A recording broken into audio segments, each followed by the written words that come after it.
अस्सलाम वालेकुम dear student. आज हमने appreciate research BS math 7th semester के नेक्स्ट लेक्चर को स्टार्ट करना है। नेक्स्ट लेक्चर स्टार्ट करने से पहले आप तमाम स्टूडेंट से मेरी रिक्वेस्ट है कि मेरे चैनल को सब्सक्राइब, लाइक और शेयर ज़रूर करें। आज जो हमने टॉपिक स्टार्ट करना है वो हमारे पास सिंप्लेक्स मेथड के नेक्स्ट क्वेश्चंस हमने डिस्कस करने हैं। नेक्स्ट क्वेश्चन हमारे पास मिनिमाइजेशन का है। Minimize z is equal to x1 plus 3x2 plus 2x3 such that mean subject to 3x1 minus x2 plus 2x3 less और equal to 7 minus 2x1 plus 4x2 less और equal to 12 minus 4x1 plus 3x2 plus 8x3 less or equal to 10. All x1, x2, x3 greater or equal to 0. By introduce black variables s1, s2, s3 convert into the problem in standard form.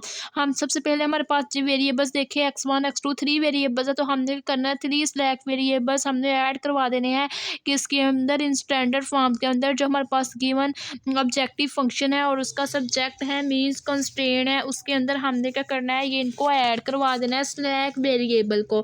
First constraint के अंदर हमने क्या करना है, s1 को add करवा देना है। सेकंड कंस्ट्रेंट के अंदर हमने s2 को ऐड करवाना है। थर्ड कंस्ट्रेंट के अंदर हमने क्या करवाना है, जो थर्ड कंस्ट्रेंट होगी उसके अंदर हमने s3 को ऐड करवा देना है। और जो हमारे पास ऑब्जेक्टिव फंक्शन होगा वो हमने क्या करना है, s1, s2, s3 ऐड करवा देने हैं ज़ीरो कॉस्ट या ज़ीरो वैल्यूज़ के साथ। तो सारा सेम हमने क्या करना है, यही वर्क किया है। ये सबसे पहले हमने क्या कर लिया है, यहाँ पे ये हमारे पास जो मैक्सिमाइजेशन का मीन्स हमारे पास फंक्शन गिवन था, इसको हमने कह दिया maximize z is equal to minus x1 है। ये हमारे पास जो गिवन क्वेश्चन है वो हमारे पास किसके इक्वल है, जो हमारे पास गिवन फंक्शन है ये वाला, ये हमने लिख दिया x1 minus 3x2 plus 2x3 के इक्वल है। तो सबसे पहले ये हमारे पास हमने क्या करवा देना है, इसको कन्वर्ट करना है। मिनिमाइजेशन का केस है तो ये हमारे पास मिनिमाइज को किस में कन्वर्ट करना पड़ेगा, मैक्सिमाइजेशन में। जो भी हमारे पास सिंप्लेक्स मेथड होता है वो हम क्या करते हैं, उसको ऑलवेज मैक्सिमाइजेशन की केस में परफॉर्म करवाते हैं, मिनिमाइजेशन के केस में परफॉर्म नहीं करवाते। फिर लास्ट पे हम उसके ऊपर वर्क करके उसको मिनिमाइज के जो केस मैक्सिमाइज का केस होता है उसको मिनिमाइज में कन्वर्ट कर देते। तो हमने क्या करना पड़ेगा, ये मिनिमाइज है इसको मैक्सिमाइज में कन्वर्ट करना पड़ेगा। तो पूरी की पूरी हमने क्या करना है, ये वैल्यू सबको माइनस के साथ मल्टीप्लाई करवा देना। तो ये आ जाएगा minus x1 plus 3x2 minus 2x3। तो ये हमने लिख दिया माइनस x1 प्लस 2, ये हमारे पास आ जाएगा 2 माइनस आ जाएगा x plus 3x2 minus 2x3 और साथ में हमारे पास आ जाएगा plus 0s1 plus 0s2 plus 0s3 slack variable with zero cost के साथ हमने लिख दिया सच डैट। ये हमारे पास जो फर्स्ट कंस्ट्रेंट है। उसके बाद हमें ये पता है जब हमारे पास मैक्सिमाइजेशन का केस होता है तो उसकी आल कंस्ट्रेंट की वैल्यू क्या आनी चाहिए, लेस और इक्वल आनी चाहिए। ये भी लेस और इक्वल है, ये भी लेस और इक्वल है, ये भी लेस और इक्वल है। मीन्स यहाँ पे हमारे पास ये सारी की सारी इनक्वालिटी की कंडीशंस मिन कंस्ट्रेंट फुलफिल कर रहा है। तो हमने क्या करना है, फर्स्ट इक्वेशन के अंदर s1 ऐड करवा के लिख देना is equal to 10। Second constraint है, इसके अंदर हमने s2 ऐड करवा के लिख देना इज इक्वल टू 12। थर्ड जो हमारे पास कंस्ट्रेंट है इसमें ऐड करवा देना slack variable s3 equal to 10। तो ये हमने क्या करवा दिया, ये हमने सारे के सारे इसको ऐड करवा दिया। ऐड करवाने के बाद हमने कहा जहाँ पे हमारे पास x1 x2 जो x3 है, s1 s2 s3 है, ये सारे के सारे ग्रेटर और इक्वल टू 0 है। अब हमने क्या करना है, इनिशियल बेसिस फिजिबल सोल्यूशन लिखना है। वो हम कैसे लिखेंगे, यहाँ से हम देख के लिख सकते हैं। जो हमारे पास x1 है वो हमारे पास किसके इक्वल है, x2 हमारे पास किसके इक्वल है, x3 हमारे पास किसके इक्वल है। यहाँ से हमने सारी की सारी वैल्यूज लिख लेनी है। हमने कहा जो x1 x2 x3 हमारे पास वो इक्वल टू 0 है, s1 हमारे पास 7 है, s2 हमारे पास क्या है 12 है, s3 की वैल्यू हमारे पास किसके इक्वल है, यहाँ पे हमारे पास जो s3 है इसमें यहाँ पे हमने लिखना था प्लस s3। जो हमारे पास s3 है वो हमारे पास इक्वल किसके है, 10 के इक्वल है। एक्स हमारे पास जो x3 है वो हमारे पास किसके इक्वल है, 10 के इक्वल है। जब हम पास x3 10 के इक्वल आ जाएगा, नेक्स्ट हमने क्या करना है, मैट्रिक्स फॉर्म में इसको पूरी की पूरी इक्वेशन को मैट्रिक्स फॉर्म में लिख लेना है। हमने लिखा कि ax is equal to b। X में हमने देखा कि क्या क्या वेरिएबल्स है, हमारे पास x1 है, x2 है, x3 है, s1 है, s2 है, s3 है। ये हमने लिख लिया x1 x2 x3 s1 s2 s3। इसी तरह नेक्स्ट हमने लिख दिया जो हमारे पास ये वेरिएबल्स x में हमारे पास कौन कौन से आ रहे हैं, x1 आ रहा है, x2 आ रहा है, x3 आ रहा है, s1 आ रहा है, s2 आ रहा है, s3 आ रहा है। ये सारी की सारी हमने क्या कर दिया, वेरिएबल्स लिख दिया। अब हमने देखा कि x1 हमारे पास क्या क्या आ रहा है, x1 की सारी वैल्यूज हमने लिख देनी है। x1 हमने देखा कि ये हमारे पास आ रहा था, यहाँ से हमने स्टार्ट कर दिया। ये हमारे पास आ रहा है x1 की वैल्यू 3 आ रही है, x2 की वैल्यू -1 आ रही है, x3 हमारे पास क्या आ रहा है 2 आ रहा है, s1 1 आ रहा है। इक्वेशन नंबर 1 के अंदर जो हमारे पास फर्स्ट कंस्ट्रेंट है उसके अंदर s2 की वैल्यू भी 0 है, s3 की वैल्यू भी 0 है। सिमिलरली कंस्ट्रेंट नंबर 2 के अंदर देखेंगे, यहाँ पे हमारे पास x2 हमारे पास -2 आ रहा है तो -2 लिख दिया। उसके बाद x2 की वैल्यू देखी तो वो 4 आ गई तो 4 लिख दी। x3 की वैल्यू हम यहाँ से देख के लिख लेंगे। इसी तरह नेक्स्ट हमने क्या कर दिया, बाकी सारी कंस्ट्रेंट को लिख लिया। सिमिलरली नेक्स्ट हमने क्या करना है, यहाँ पे ये हमारे पास सब सारी वैल्यूज आ गई। यहाँ पे हमारे पास x3 की वैल्यू क्या है, 0 है, तो यहाँ पे x3 क्या आ गया, x3 0 आ गया। s1 नहीं है तो s1 भी 0 आ जाएगा। s2 है तो वो 1 आ जाएगा।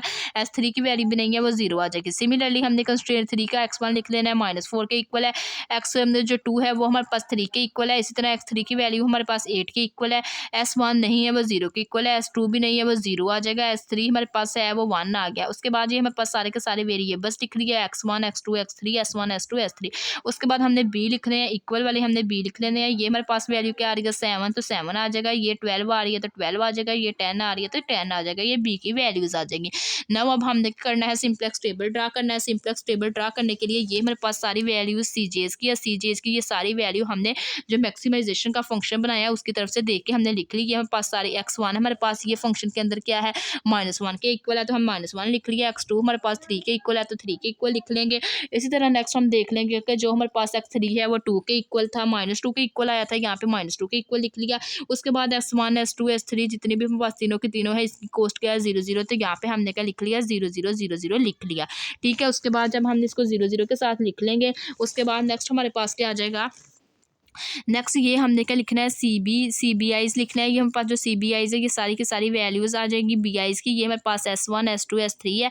s1 भी हमारे पास 0 के इक्वल है, 0 आ गया। s2 भी 0 के इक्वल है, 0 आ जाएगा। s3 भी 0 के इक्वल है, 0 आ जाएगा। ठीक है, उसके बाद ये हमने क्या करना है, ये सारी की सारी वैल्यूज एक्स बी हमारे पास क्या है, ये हमारे पास एक्स बी की वैल्यू है 7 12 10, तो ये हमने सारी की सारी लिख दी। ठीक है, it's mean x b mean solution है। उसके बाद नेक्स्ट हमारे पास ये सारी की सारी जो हमारे पास वेरिएबल्स गिवन थे x1 x2 x3 s1 s2 s3, ये सारे के सारे हमने क्या कर दिया, वेरिएबल्स लिख दिया। लिखने के बाद ये इनके जो भी हमारे पास नंबर्स गिवन थे सारे का सारा ये पूरे का पूरा टेबल हमने क्या कर दिया, इसके अंदर हमने इसको एडजस्ट करवा दिया। उसके बाद नेक्स्ट हमने क्या करना है, यहाँ पे इसके सीजे माइनस जीजे की वैल्यूज को फाइंड आउट करना है, जीजेस फाइंड करने हैं। जीजे फाइंड करने के लिए हमें क्या करना पड़ेगा, सबसे पहले हमने क्या करना है, जीजेस फाइंड करने हैं। उसके लिए हमारे पास ये हमने क्या करना है, ये जो हमारे पास CBIs है इसको मल्टीप्लाई करवा देना है इस सारी टर्म्स के साथ। 0 को मल्टीप्लाई 3 के साथ, प्लस 0 को मल्टीप्लाई 2 के साथ, प्लस 0 को मल्टीप्लाई -2 के साथ, प्लस 0 को मल्टीप्लाई -4 के साथ।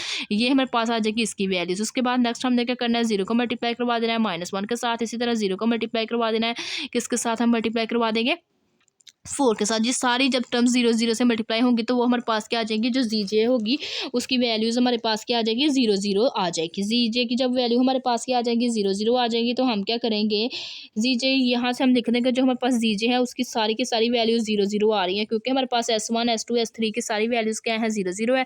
अब हम क्या करेंगे, जीजे माइनस सीजे कर देंगे। जीजे माइनस सीजे करेंगे तो 0 माइनस हमारे पास 0 माइनस माइनस प्लस आ जाएगा 1, 0 माइनस 3 आ जाएगा, 0 माइनस माइनस प्लस 2 आ जाएगा, 0 माइनस 0 0 0 माइनस 0 0 0 माइनस 0 0। पहले जो हमने क्वेश्चन किया था वो हमने किया था सीजे माइनस जीजे। ये जो हम क्वेश्चन कर रहे हैं इसको हम कर रहे हैं जीजे माइनस सीजे।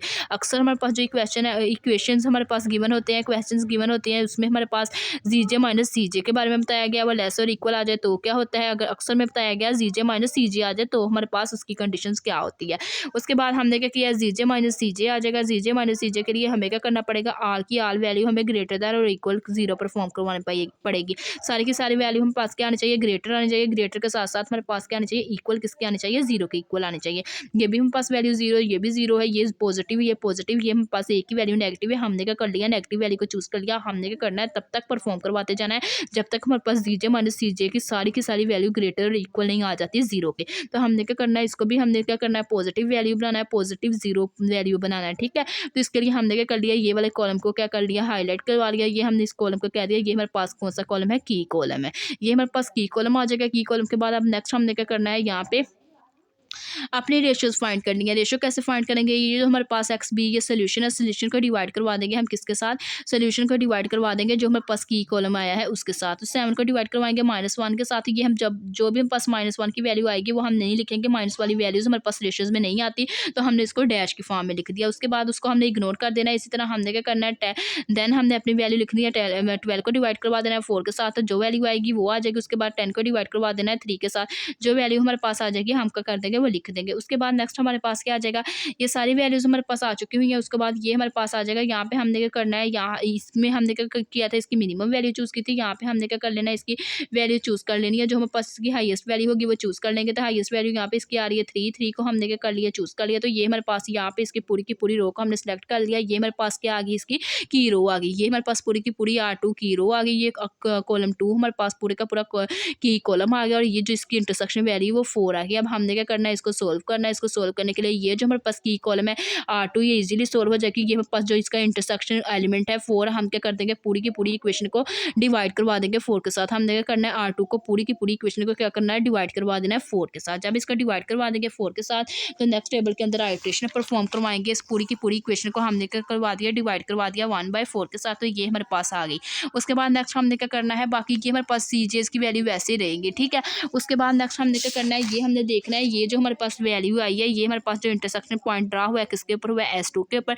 हमने क्या करना है, S2 के ऊपर वर्क करना है। S2 को किसके साथ रिप्लेस करवा देना है, S2 को रिप्लेस करवा देना है X2 के साथ। जो S2 है वो हमारे पास रिप्लेस किस में हो जाएगा, X2 में रिप्लेस हो जाएगा। तो हम क्या करेंगे, जिधर जिधर S2 है उसको रिप्लेस किससे कर देंगे, X2 के साथ। तो इधर हमारे पास X2 आ जाएगा। तो X2 की यहाँ पे वैल्यू भी चेंज हो जाएगी। X2 की वैल्यू क्या है, 3, तो 3 आ जाएगी। तो नेक्स्ट टेबल के ऊपर जब नेक्स्ट आइट्रेशन हमने परफॉर्म करवाई, X2 की जगह क्या, S2 की जगह क्या पुट कर दिया X2, और उसकी वैल्यू क्या आ जाएगी 3। हमें पता है जो X2 है उसकी वैल्यू क्या है 3। उसके बाद बाकी हमारे पास सारी टर्म्स वैसी आ गई। उसके बाद नेक्स्ट हमने क्या किया है, नेक्स्ट हमने क्या करना है, अब ये हमारे पास तो 1/4 से डिवाइड करवा दिया, ये हमारे पास टर्म आ गया। अब हमने क्या करना है, ये दोनों टर्म्स को भी क्या करना है, सोल्व करना है। मीन्स यहाँ पे पास 1 आ गया, इसको भी हमने 0 बनाना है, इसको भी हमने 0 बनाना है। इन दोनों को हमने 0, 0 बनाना है। 0, 0 बनाने के लिए हमें क्या करना पड़ेगा, यहाँ पे हमें क्या करवाना पड़ेगा, एक रिलेशन परफॉर्म करवाना पड़ेगा। मीन्स हम क्या कर देंगे, यहाँ पे रो रिडक्शन कॉलम रिडक्शन की हेल्प से इसको सोल्व करेंगे। रो और कॉलम ऑपरेशन अप्लाई करवाएंगे। तो यहाँ पे हमने क्या करवाया, जो हमने कहा R2 डैश है उसको हम क्या करवा देंगे 1/4 के साथ। हमने क्या करवा दिया, उसको डिवाइड करवा दिया। उसके बाद नेक्स्ट हमने R1 के ऊपर वर्क करना है। जो R1 है हमने क्या कहा, वो हमारे पास क्या है R1 डैश, वो हमारे पास R1 के ऊपर प्लस करवा देंगे R2 डैश को। जब हम इसको प्लस करवा देंगे, जो हमारे पास रिलेशन आएगा वो हम क्या करवा देंगे, लिख देंगे R1 डैश के ऊपर। ये हमारे पास R1 डैश है। सिमिलरली ऐसे ही हमने क्या करना है, ये हमने R1 डैश की जो वैल्यूज आई वो हमने क्या कर दिया, लिख दी। ये हमारे पास 10, 5 डिवाइडेड बाई 2, ये हमारे पास सारी की सारी वैल्यूज आ गई, ठीक है। ये हमने क्या करवा दिया, इनको ऐड करवाया, दोनों R1 और R2 डैश को ऐड करवाने से जो वैल्यूज आई वो हमने क्या करवा दिया, किसके ऊपर लिख दी, R1 डैश। ये हमारे पास R1 डैश है, इसके ऊपर सारी की सारी वैल्यूज लिख दी। नेक्स्ट हमने क्या करना है, R3 की ये वाली वैल्यूज को क्या करना है, अब इसकी वैल्यू को भी हमने क्या करना है, इसके ऊपर हम देखेंगे ये वाली जो वैल्यू है, अब इसको भी हमने 0 बनाना है। ये हमारे पास 1 बन गई है, ये 0 बन गई है, इसको हमने क्या परफॉर्म करवाना है, 0 करवाना है। तो 0 परफॉर्म करवाने के लिए हमें क्या करना पड़ेगा, यहाँ पे हमने नेक्स्ट रिलेशन को परफॉर्म करवाना है। R3 डैश में हमने क्या करना है, R3 माइनस करवा देना है 3R2 डैश को। तो ये हमने क्या किया, R3 को हमने वैसे रहने दिया, इसको माइनस करवा देना है। जो R2 डैश है उसको हमने क्या करना है, मल्टीप्लाई करवाना है 3 के साथ। R2 डैश मेरे पास क्या है, ये R2 डैश है, ये वाली वैल्यू R2 डैश के साथ हमने क्या करवाना है, मल्टीप्लाई 3 के साथ करवा के माइनस करवा देना है। हम इसको माइनस करवाएंगे तो ये हमारे पास इसकी वैल्यू आ जाएगी। सारी की सारी वैल्यूज हमने क्या करवा देनी है, इसके अंदर रो 3 के अंदर पुट कर देनी है। ये सब रो 3 के अंदर पुट कर देंगे। उसके बाद हम अगेन क्या करेंगे, CJs माइनस DJ की वैल्यूज को फाइंड आउट करेंगे। CJ माइनस CJ की वैल्यूज कैसे फाइंड आउट करेंगे, उसके लिए हमारे पास क्या आ जाएगा, यहाँ पे सबसे पहले हमने क्या करना है, जीजे फाइंड करना है। तो इसको हमने क्या करना है, जीजे को 0 को मल्टीप्लाई करवा देना 5/2 के साथ, प्लस इसी तरह हमने 3 को मल्टीप्लाई करवा देना 1/2 के साथ, प्लस 0 को मल्टीप्लाई करवा देंगे -5/2 के साथ। इसी तरह 0 को मल्टीप्लाई 0 के साथ, प्लस 3 को मल्टीप्लाई 1 के साथ, प्लस 0 को मल्टीप्लाई 0 के साथ। सिमिलरली ऐसे ही हमने क्या करना है, सारी वैल्यूज को करके इसकी जीजेस की वैल्यूज फाइंड कर लेनी है। फिर हमने क्या करना है, जीजेस की जो वैल्यू आनी है माइनस करवा देना है सीजे की वैल्यूज के साथ। तो यहाँ से हमारे पास CJ माइनस DJ मिल जाएगा, ठीक है। जब CJ माइनस DJ मिल जाएगा तो ये हमने क्या करना है, नेक्स्ट हमने देखना है कि ये सारी की सारी वैल्यूज हमारे पास क्या आ रही हैं, ग्रेटर देन और इक्वल 0 आई हैं। तो ये हमने सारी वैल्यू चेक की, ये भी हम पास ग्रेटर आ रही है, ये भी हम पास 0 आ रही है। ये सारी की सारी वैल्यू ये 4-5 वैल्यू आ रही हैं, ये हम पास ग्रेटर भी आ रही हैं और 0 भी आ रही हैं। और ये जो हमारे पास एक वैल्यू आ रही है, ये हम पास नेगेटिव वैल्यू आ रही है। नेगेटिव वैल्यू को हमने क्या करना है, पॉजिटिव बनाना है। तो पॉजिटिव बनाने के लिए हमें क्या करना पड़ेगा, इसके ऊपर वर्क करना पड़ेगा। अब हमने क्या करना है, इस जो कॉलम है इसको अंडरलाइन कर लेना है। ये जो हमारे पास कॉलम होगा ये हम पास ई कॉलम कहलाएगा। ये हमने कर लिया, इसको अंडरलाइन करवा लिया।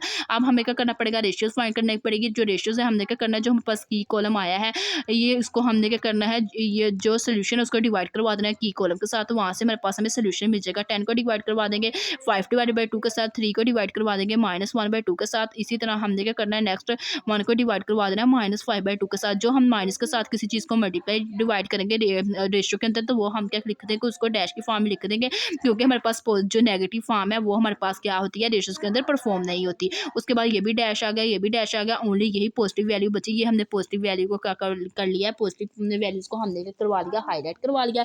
ये पॉजिटिव वैल्यू जब हमारे पास हाईलाइट होगी, नेक्स्ट हम क्या करेंगे, इसके ऊपर ऑपरेशन अप्लाई करवा देंगे। जो इसके ऊपर ऑपरेशन अप्लाई करवाएंगे तो वो हमारे पास ऑपरेशन क्या होगा, यहाँ पे हमने ऑपरेशन अप्लाई करवाना है। ये जो हमारे पास वैल्यू है ये हमें पता है, ये हमारे पास कौन सी इंटरसेक्शन वैल्यू है। हमने क्या करना है, पूरी की पूरी ये R1 है, इसको हमने क्या करवा देना है, डिवाइड करवा देना है किसके साथ, 2/5 के साथ। 2/5 के साथ डिवाइड करवा देना है। यहाँ पे हमारे पास क्या आ जाएगा 1।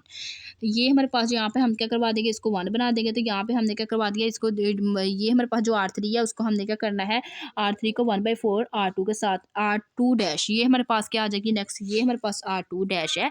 इसको हमने क्या करना है नेक्स्ट की ये जब हमने क्या करना है, इसके रिजल्ट को परफॉर्म करवाना है। ये आइट्रेशन नंबर 1 थी, ये आइट्रेशन नंबर 2 है, ये आइट्रेशन नंबर 3 है। ये हमारे पास जो R2 डैश है इसके अंदर हमने क्या करना है, इसकी वैल्यूज़ को पुट करना है। ये R2 डैश की ये वैल्यूज़ है इसके अंदर पुट करना है। R1 को तो मैंने आप लोगों को बता दिया, 5 डिवाइडेड बाई 2 के साथ पूरी इक्वेशन को क्या करवा देना, मल्टीप्लाई करवा के आप लोगों ने यहाँ पे लिख देना है। ये R2 की सारी वैल्यूज़ आ जाएंगी। उसके बाद नेक्स्ट आप लोगों ने क्या करना है, R3 की वैल्यू लिखनी है। R3 की वैल्यू, R2 और R2 डैश और R3 डैश की वैल्यूज़ लिखनी है। उसके लिए आप लोगों को करना पड़ेगा, आप लोगों ने ऑपरेशन अप्लाई करवाना है। ऑपरेशन जो अप्लाई करवाएंगे आप लोगों ने यहाँ पे क्या पुट कर दिया, ये जो आप लोगों की वैल्यू यहाँ पे आप लोगों ने इसको क्या पुट कर दिया, 1 पुट कर दिया। अब ये जो 2 वैल्यू है इनको 0 0 बनाना है, इसको 1 बना लिया, इन दोनों को 0 0 बनाना है। आप लोगों ने कोई ऐसा रो या कॉलम ऑपरेशन अप्लाई करना है, ये दोनों की दोनों वैल्यू 0 हो जाए। बाकी वैल्यू जो मर्जी रहे उन पर हमें कोई फोकस नहीं है। बाकी जो वैल्यूज मर्जी रहे बस इनको हमने क्या करना है, इनको भी 0 बनाना है, इसको भी 0 बनाना है। ये जो इंटरसेक्शन वाली वैल्यू होती है इसको हमने ओनली 1 बनाना होता है। तो इसके लिए हमने क्या करवा दिया, यहाँ पे ऑपरेशन अप्लाई करवा दिया। R1 जो डैश है इसको हमने क्या करवा दिया, R1 प्लस R2 डैश करवा दिया। तो ये हमारे पास जो वैल्यू आई वो हमने क्या कर दी, पुट कर देनी है। ये किसके अंदर, R1 डैश के अंदर हमने क्या कर देना, पुट कर देना। ये सारी की सारी वैल्यू R1 डैश के अंदर हमने पुट कर दी। तो ये हमारे पास R1 डैश आ गया। उसके बाद हमने क्या करना है, R3 डैश के अंदर हमने ऑपरेशन अप्लाई करना है। जो R3 डैश के अंदर ऑपरेशन अप्लाई करना है वो हमारे पास क्या है, R3 करवा देना है -3 R2 डैश के ऊपर। R2 डैश हमारे पास बेसिकली ये है, आप लोगों ने याद रखना है। जो डैश वाली वैल्यू है वो हमारे पास जो गिवन न्यू टेबल आ रहा है वो है R2 R3 वाली प्रीवियस वाली हमारे पास वैल्यू है, ठीक है। ये हमारे पास हमने क्या करना है, ये ऑपरेशन अप्लाई करवाना है। ये हमारे पास फाइनली इसका रिजल्ट आ जाना है। ये रिजल्ट हमने क्या करना है, R3 के ऊपर पुट कर देना है। उसके बाद अगेन हमने जीजे माइनस सीजे फाइंड करना है। पहले हमने जीजेस फाइंड करना है। जीजे हमारे पास क्या होती है, फर्स्ट जो वाली वैल्यूज होती है उसको हमने क्या करना होता है, मल्टीप्लाई करवाना होता है। फर्स्ट वाली वैल्यू को मल्टीप्लाई इसके साथ, फिर हमने 3 को मल्टीप्लाई 0 के साथ, 0 को मल्टीप्लाई 3 के साथ। इसी तरह नेक्स्ट इसको मल्टीप्लाई करवाना है, इसको मल्टीप्लाई करवाएंगे। इसी तरह नेक्स्ट मल्टीप्लाई करवाते जाएंगे, जो वैल्यूज आएगी वो लिखती जाएंगी, ठीक है। जो सीजे की वैल्यूज आएगी उसको हमने क्या करना है, माइनस करवा देना है सीजे के साथ। तो ये हमारे पास आ जाएगा रिजल्ट, ठीक है। ये जब हमारे पास ये रिजल्ट आ जाएगा उसके बाद नेक्स्ट हमारे पास यहाँ पे मैं आप लोगों को बताना चाहती थी एक बात, ये हमने क्या किया, इसको भी हमने रिप्लेस करवाया। पहले हमने R2 के ऊपर वर्क किया था, अब हमने क्या किया, R1 के ऊपर वर्क किया है। जब हमने R1 के ऊपर यहाँ पे वर्क किया है, ये इस आर्टेशन के ऊपर किया है, तो ये जो हमारे पास जो S1 है वो हमारे पास रिप्लेस होकर क्या बन जाएगा, S1 रिप्लेस होकर क्या बन जाएगा, X2। अब हम क्या कर देंगे, S1 की जगह क्या पुट कर देंगे, S2। ये हमारे पास लिविंग वेरिएबल हो जाएगा। जो एंट्री वेरिएबल होगा S1 की जगह वो हमारे पास क्या होगा, X1। अब नेक्स्ट में क्या हमने क्या किया, S1 के ऊपर क्या लिख दिया, S1 की जगह हमने लिख दिया X1, और X1 की वैल्यू यहाँ से देख के लिख देंगे, वो हमारे पास क्या है, -1, ठीक है। X1 की वैल्यू क्या आ जाएगी, -1। ये हमारे पास -1 वैल्यू आ जाएगी। नेक्स्ट अब हमने क्या करना है, यहाँ से X1 की वैल्यू, X2 की वैल्यू, अब हमने क्या करना है, सीजे माइनस सीजे की आल वैल्यू चेक करनी है कि जो हमारे पास सीजे माइनस सीजे की वैल्यूज आई हैं वो आल वैल्यू ग्रेटर और इक्वल 0 के आ रही हैं। जो आप लोग चेक कर सकते हैं, ये सारी की सारी वैल्यूज क्या आ रही हैं, ग्रेटर और इक्वल टू 0 आ रही है। जब ये ग्रेटर और इक्वल टू 0 आ रही है तो आप लोग यहाँ पे क्या कर सकते हैं, एट द फाइनल रिजल्ट लिख सकते हैं, क्योंकि हमारे पास ऑप्टिमल सोल्यूशन आ चुका हुआ है। तो देन हमने कहा कि ये हमारे पास जो सीजे माइनस सीजे वो क्या आ गया, ग्रेटर दैन और इक्वल टू 0 आ गया। तो देन हम क्या कर सकते हैं, यहाँ से अपने फाइनल सोल्यूशन फाइंड आउट कर सकते हैं। Since the values of the CJ minus C J greater than is equal to 0 then the solution is optimal. हमारे पास सोल्यूशन क्या होगा, ऑप्टिमल होगा। द सोल्यूशन ऑप्टिमल एज, जो हमारे पास मैक्सिमम जी है वो हमारे पास किसके इक्वल होगा, सी बी को मल्टीप्लाई करवा देंगे बी के साथ, -1 multiply 4 + 3 multiply by 5 + 0 multiply by 11। ठीक है, इनको हमने करवा दिया आपस में, इनको मल्टीप्लाई करवा दिया, इनको आपस में मल्टीप्लाई करवा देंगे इन सारी वैल्यूज को, सी बी और इसको आप -1 को मल्टीप्लाई 4 के साथ, 3 को मल्टीप्लाई 5 के साथ, 0 को मल्टीप्लाई 11 के साथ, इनको आपस में हमने करवा दिया, मल्टीप्लाई करवा दिया। तो यहाँ से हमारे पास जो मैक्सिमम जी डैश है वो हमारे पास उसकी वैल्यू क्या आ गई, 11 आ गई। हमने क्या करना था, हमने मिनिमाइजेशन, जो मैक्सिमाइजेशन का प्रॉब्लम है, हमने मिनिमाइज का हमारे पास गिवन था, हमने उसको मैक्सिमाइज के अंदर कन्वर्ट करके किया था। तो हमने पता है कि जो हमारे पास मिनिमाइज जी है, हमने क्या किया था, उसको मल्टीप्लाई करवाया था माइनस मैक्सिमम जी के साथ, ताकि वो हमारे पास मैक्सिमम किस में कन्वर्ट हो जाए, मिनिमाइज के अंदर। अब हमारे पास ये क्या आ जाएगा, मिनिमाइज जी किसके इक्वल आ जाएगा, -11 के इक्वल आ जाएगा। तो ये हमारे पास फाइनली इसकी वैल्यूज आ जाएगी। x1 x2 x3 की वैल्यू हम लिख लेंगे। जो x1 है वो 4 के इक्वल आ जाएगा, x2 की वैल्यू 5 के इक्वल आ जाएगी। इस तरह जो हमारे पास x3 है वो हमारे पास किसके इक्वल आ जाएगा, 0 के इक्वल आ जाएगा। इधर से आप लोग देख भी सकते हैं, x1 ये 4 है, x5 जो हमारे पास x2 है वो 5 है, x3 की वैल्यू क्या आ रही है, 0 आ रही है। तो ये आप लोगों ने क्या करनी है, इसको अच्छे से आप लोगों ने तैयार कर लेना है। और ये हमारे पास आज की वीडियो थी। अगर आप लोगों को मेरा आज का वीडियो लेक्चर पसंद आए, उसके बाद ये आप लोगों की जो x1 x2 x3 की वैल्यू आई है, आप गिवन फंक्शन के अंदर पुट करके भी देख सकते हैं। तो आप लोगों के पास वो 11 वैल्यू क्या आ जाएगी, -11 ही आ जाएगी। ठीक है, ये भी आप लोग चेक कर सकते हैं कि आया कि आप लोगों की वैल्यू 11 ही -11 ही आ रही है। अगर -11 आ रही है तो वेल एंड गुड है, अगर नहीं आ रही तो आप लोगों की मिस्टेक हुई है, आप लोगों को दोबारा चेक करना पड़ेगा। ये थी आज की वीडियो। Thanks for watching. अल्लाह हाफिज़।